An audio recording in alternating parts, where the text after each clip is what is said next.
Video ini merupakan salah satu tugas akhir mata kuliah Inovasi Pendidikan, di mana dosen pengampunya yaitu Dr.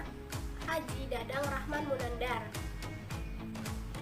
Untuk lebih jelasnya, saya akan tampilkan beberapa video tentang inovasi pembelajaran, khususnya pada bidang pendidikan matematika. Selamat menonton dan jangan lupa subscribe, komen, dan like. Bismillahirrahmanirrahim. Assalamualaikum warahmatullahi wabarakatuh. Di sini saya akan menampilkan tentang inovasi pendidikan matematika.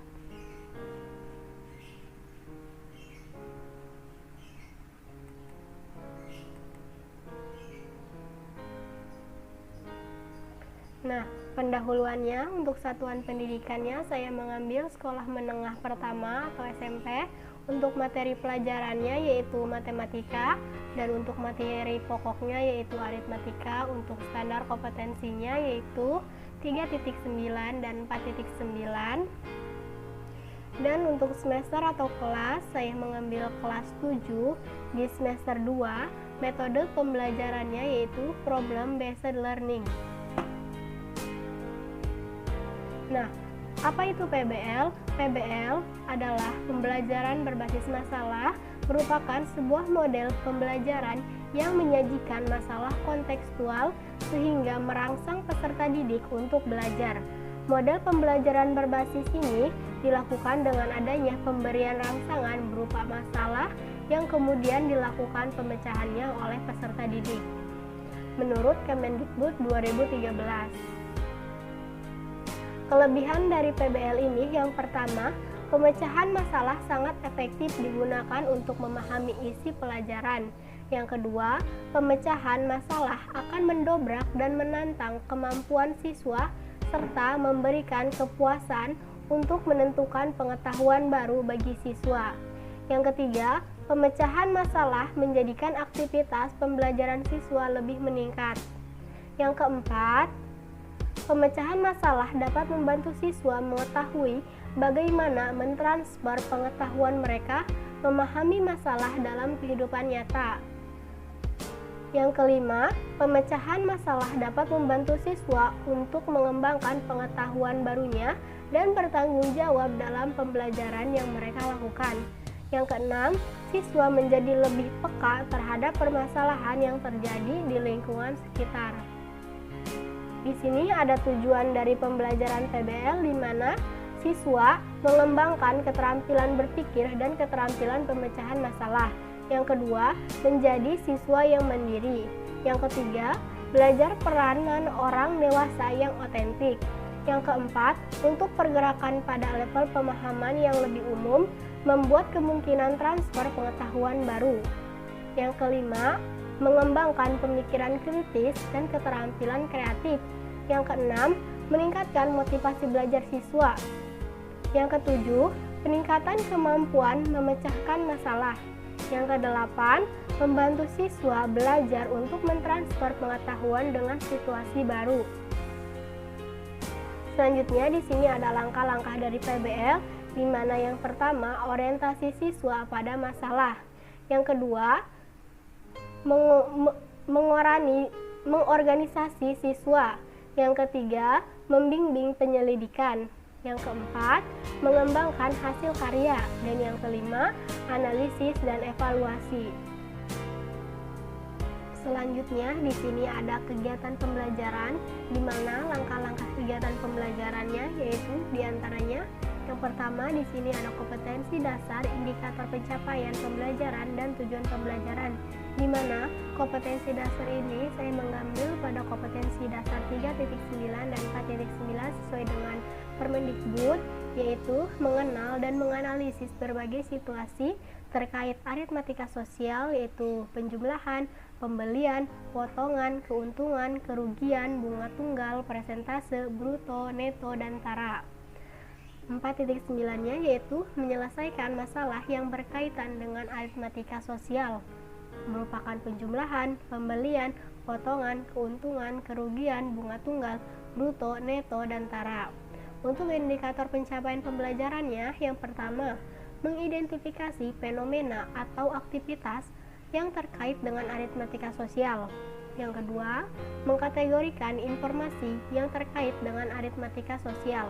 Yang ketiga, menentukan hubungan antara penjualan, pembelian, untung dan rugi. Yang keempat, menentukan bunga tunggal dan pajak. Yang kelima, menentukan hubungan antara bruto, neto, dan tara. Yang keenam, memecahkan masalah terkait dengan aritmatika sosial baik melalui tanya jawab, diskusi, ataupun presentasi.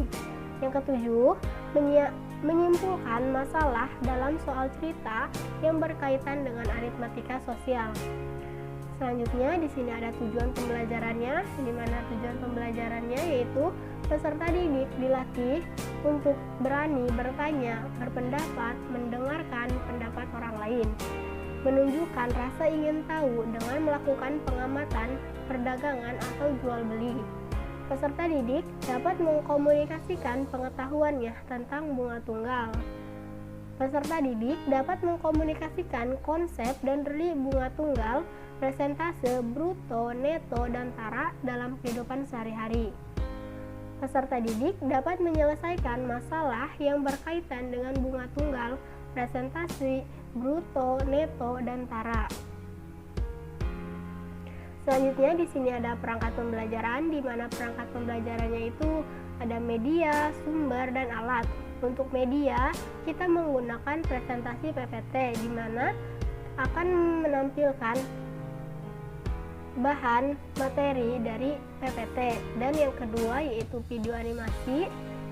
Untuk sumber kita menggunakan buku guru, buku siswa, diantaranya ada LKPD, buku tulis, dan sumber lain yang mendukung proses pembelajaran. Selanjutnya ada alat, di mana alat ini kita menggunakan laptop dan lain-lain.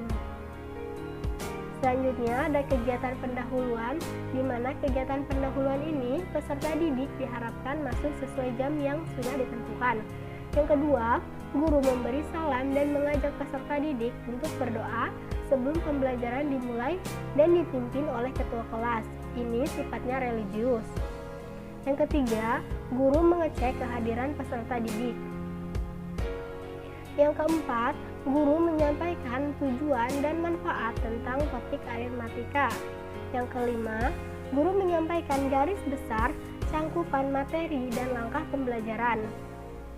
Selanjutnya di sini ada kegiatan inti pembelajaran, di mana yang pertama kegiatan inti dari pembelajaran yaitu peserta didik diberikan motivasi dan panduan untuk melihat, mengamati, membaca, dan menuliskan kembali informasi yang diberikan melalui tayangan dan bahan bacaan. Ini termasuk kategori dari literasi. Yang kedua, guru memberikan pelajaran dengan menampilkan video animasi yang berisikan materi tentang aritmatika sosial. Yang ketiga, guru memberikan kesempatan untuk mengidentifikasi sebanyak mungkin hal yang belum dipahami, dimulai dari pengetahuan faktual sampai ke penempatan yang bersifat hipotetik.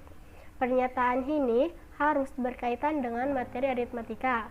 Ini termasuk konteks dari HOTS. Selanjutnya ada peserta didik diberikan kesempatan untuk mendiskusikan, mengumpulkan informasi, mempresentasikan ulang, dan saling bertukar informasi mengenai aritmatika sosial. Ini merujuk pada collection information problem solving. Selanjutnya, yang keempat, peserta didik mempresentasikan kembali apa yang didapat dari video animasi yang ditampilkan pada saat proses pembelajaran secara individu atau kelompok, kemudian ditanggapi peserta didik yang lain. Ini merujuk pada komunikasi. Selanjutnya, kegiatan inti pembelajaran yang terakhir yaitu guru dan peserta didik membuat kesimpulan tentang hal-hal yang telah dipelajari berkaitan dengan aritmatika sosial. Ini merujuk pada kreativitas. Pembelajaran PBL dalam permasalahan aritmatika sosial. Mari kita perhatikan permasalahan yang ada pada video berikut ini. Di pusat perbelanjaan terdapat interaksi antara penjual dan pembeli. Giselle dan ibunya sedang berbelanja dan melihat-lihat barang yang ada di sekitarnya. Di perjalanan, Giselle dan ibunya berhenti di toko seragam sekolah. Mereka berniat membeli baju sekolah untuk tahun ajaran baru. Baju seragam ini berapa ya Pak harganya? 200.000 Bu, karena ada potongan harga sebesar 25.000. Boleh Pak, saya ambil seragam ini ya. Ibu membeli seragam seharga 200.000 dan mendapat potongan harga 25.000. Berapa yang akan Ibu bayar untuk satu seragam sekolah ya? Karena harga awal seragam tersebut yaitu 200.000 dan Ibu mendapatkan potongan harga yaitu 25.000. Jadi Ibu akan membayar 175.000. Karena itu kita ingat bahwa penjumlahan sama dengan harga awal dikurang harga diskon. Untuk harga awal yaitu 200.000 dikurang harga diskon yaitu 25.000. Jadi 200.000 dikurang 25.000 sama dengan 175.000. Jadi total yang harus Ibu bayar untuk satu seragam yaitu 175.000.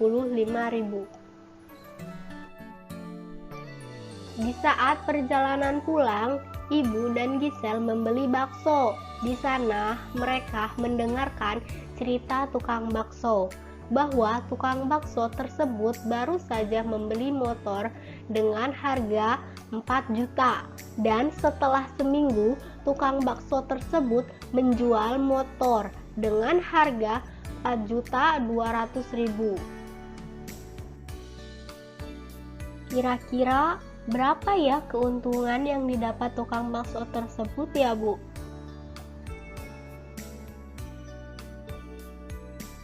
Yang pertama, kita harus menentukan laba terlebih dahulu, di mana kita harus ingat mencari laba yaitu harga penjualan dikurang harga pembelian. Untuk diketahui, harga pembelian motor yaitu 4 juta dan harga penjualan motor yaitu 4.200.000. Maka harga penjualan dikurang harga pembelian yaitu 4.200.000 dikurang 4 juta yaitu 200.000. Jadi laba dari penjualan motor tersebut sudah diperoleh yaitu 200.000. Selanjutnya yang kedua, kita harus menentukan presentasi untung, di mana presentasi untung sama dengan untung dibagi penjualan dikali 100%. Jadi presentasi untung yaitu 200.000 dibagi 4 juta dikali 100%. Jadi hasilnya 5%. Jadi dapat disimpulkan bahwa keuntungan yang didapat dari tukang bakso tersebut dengan menjual motornya kembali yaitu 5%. Saat menuju pulang ke rumah, Giselle dan Ibu mampir ke supermarket untuk membeli minyak goreng. Di sana, Giselle bertanya kepada Ibu, "Bu, untuk satu botol minyak goreng ini kemasannya tertulis berat bersihnya yaitu 750 gram dan brutonya 1000 gram. Jadi untuk taranya berapa ya, Bu?" Nah, untuk taranya yaitu karena netonya 750 gram dan brutonya 1000 gram, kita harus mengingat bahwa cara mencari tara yaitu dengan cara tara sama dengan bruto dikurang neto. Untuk brutonya 1000 gram dikurang netonya 750 gram.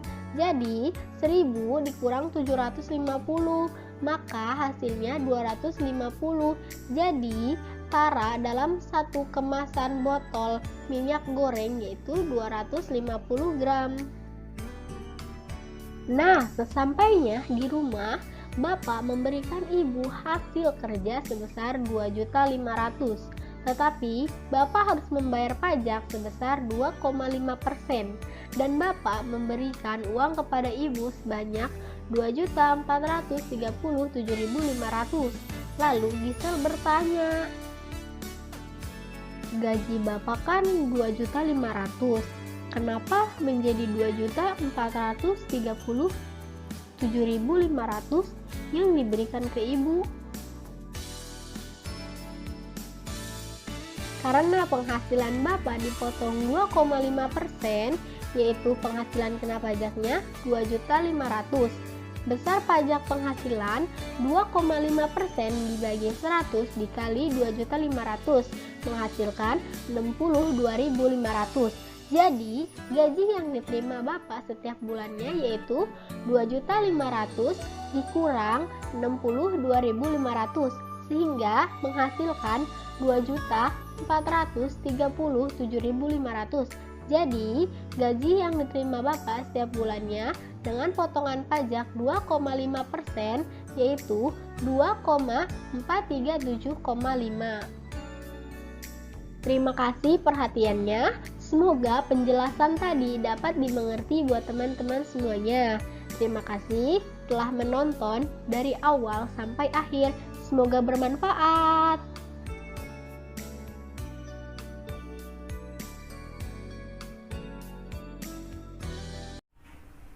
Selanjutnya, pada kegiatan pembelajaran ini yaitu kegiatan penutup, di mana yang pertama, guru dan peserta didik merefleksikan pengalaman belajar.